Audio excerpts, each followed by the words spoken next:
ආයිබෝවන් මේ නයිමිරිස් කැලේක තැවිල්ලා තියෙන්නේ කොහොමද ගස්වල උස මේ අඩි 10ක් අඩි 12ක් විතර උසයි මාස 7ක නයිමිරිස් වගාවක් දැන් මේ අන්තිම කාලේ යන්නේ වගාව හොඳ ආදායමක් ගත්ත වගාවක් පොඩ්‍රැගන් ප්‍රභේදේ අන්තිම කාලේ කියන්නේ දැන් කරල් තියෙනවා නමුත්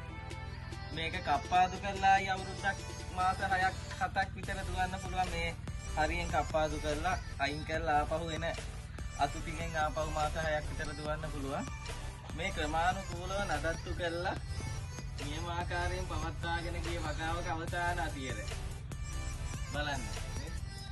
නියමාකාරයෙන් අපේ ග්‍රෝ බෑග් පැල ලබාගත්ත මහත්යෙක්ගේ වගාවක් මේක අපේ උසට සාපේක්ෂව බලන්න කොච්චර ගස් උසයිද කියලා පෙලක් අය මේ පොඩි කාලෙම වගාව නාස්ති කරගන්නවා නමුත් ක්‍රමානුකූලව පොහොර ටික කෘමිනාශක ටික නියමාකාරයෙන් ගිය වගාවක් මේක උස කොහොමද හරියට සිංහරාජ වනාන්තරය වගේ බොහොම ස්තුතියි